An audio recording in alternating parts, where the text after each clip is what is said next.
Hi, everyone, and thank you for tuning in. I'm Christine Morton, the Public Information Officer for the Office of Emergency Management in Greene County. And today we are talking all about flood safety. And with me today, I have Colby from the Greene County Highway Department. Colby, thank you for joining us. So tell me a little bit about yourself and what you do for the Highway Department. Well, I've been with the Highway Department over here for the last 12 years. I'm over the safety for all the guys out on the road and stuff, and I deal with accidents, injuries, work comp, stuff like that. Okay. Just an overall view of the safety and everybody here at the Highway Department. Okay. And did you say how long you've been there? 12 years. 12 years. Okay. Yeah. So you've seen all types of Mother Nature's wrath here in the Ozarks. Yes, I have. I've even been all the way down when the Joplin tornado first hit. And we went down and helped with that for a couple of days. And yeah, that was a bad one. And I have been through several of the flooding we've had here. So yeah, I've worked a lot of them over the years. So tell me a little bit about that. When you say that you've worked a little bit with the flooding, can you give me an example of what you guys have done? Well, what we do here at the Highway Department, we have guys that are on call 24 hours, 7 days a week. So we can bring crews in at any time, no matter what time a disaster hits here at the Highway Department. And a few weeks, well, it's been a month or so ago, we had a flooding incident. Well, it was my turn to be on call for the week. So I had to come in, and we had a person that tried to cross down by the James River on one of our roads that is a known flood area. So we had to go in with an emergency rescue. So I had to come down there and help with barricades, assist with the police, fire responders, and traffic control, basically, to keep them out so we could get the person out of there. They tried to cross. The water was too high. Anytime you get into that stuff, 2 foot of water can sweep a car down the river. It's a lot stronger than people think, and they shouldn't go in there because even if the water looks shallow, the roadway below it might not be there. It might have washed off and the water receded just a little bit. So that's another thing people need to watch for.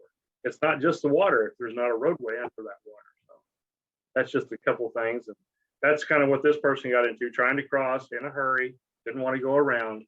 And then they had this, and now their car was totaled, and they had to be rescued by the fire department. Wow. And is that common? Does that happen a lot here in Greene County? No, not too often. Actually, most people are really good. We always get out. Now, we have here at the Highway Department and on the MoDOT, and Greene County also has one. It's on their website. It's a floodplain map. So we've made a map that shows all of our potential flooding areas, which is available to anybody out there. So anybody in your area, you ought to know where they're at. The roadways, any kind of low-lying areas, that map's offered to everybody. So when we see a potential for flooding or heavy rains coming, we send crews out to these designated areas for checking. And we will put out barricades and stuff if the water's starting to rise. Even if the water's upstream, like up James River, because we've had that happen. It rained way up there, and then we have flooding down here. So we always keep a real close eye on that. And then we'll run crews all through the evening if the rain persists to make sure that we have barricades so people don't cross. So what I'm hearing from you is that flooding can be very dangerous, right? Oh, it's extremely dangerous. How extremely dangerous can it be? Well, I mean, it can kill you. I mean, it can take your car down the road. I mean, there's all things, not just once you try to cross and it sweeps your car off, there's a potential of drowning, stuff like that. That's one thing that, people just take a little extra time and go around. Sometimes we don't get there just we're on our way. We try to make sure and get all these blocks, but yes, don't cross anything that is flooded because it's extremely dangerous. Because once you're trapped in that car, you're not getting out. So, and then we have to do a rescue and stuff.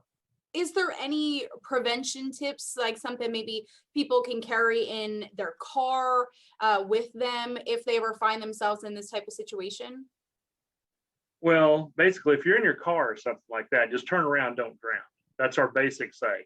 But like say you're in a low-lying area in a floodplain in Greene County or any other county here in the area, if you just put a disaster plan together with you and your family, a designated place, when you start to see water rise, have a supply kit.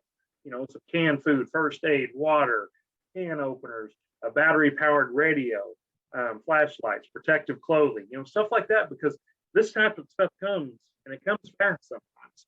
If your home is in that kind of area, then you need to prepare for that way. and always move to a safe, high ground, stuff like that. Can you at all prevent this from getting yourself in this type of situation? Yeah, I mean, keep an eye on your local radar or your local weather. Listen to your local weather, see where the storm is, see how much potential rainfall there is, and always be prepared. Always keep an eye out for this stuff like that, because like I said, it might not be so bad right here, but if you're in a potential floodplain area upstream where we're getting heavy rain, it comes down. Just like I said, and you will get that downstream from us. We will have flooding. We've had it, not had hardly any rain. Yeah, and that's happened. How many inches of flood water does there have to be for it to lift a car up and submerge it? Well, 24 inches can potentially move a car. 24 inches of rushing water, 6 inches can take a person down if it's rushing water. That's basically how that goes. If you try to cross 6 inches of rushing water in a flood area, it could knock you down and sweep you down. 24 inches could take a car down. And that's not much water. It's only 2 foot. So definitely what I'm hearing from you is preparation is key, number one, Yeah. right? We want to prepare, we want to prevent this from happening. Yeah, prevention is key. Being prepared, having that go kit, and making sure you turn around, don't drown, right? So yes, Correct. we're all in a hurry sometimes, but Yeah. sometimes, well, it could save your life to make sure that you are taking that extra moment or two. Yeah. Yeah. Just when you come upon somewhere that's uncrossed, especially at night, because if we have these problems at night, stuff like that, sometimes you can't see the depth of the water, and you don't want to get into it, because at night then it just compounds all the danger and the rescue efforts to try to get you out and everything else. So it makes it a lot harder.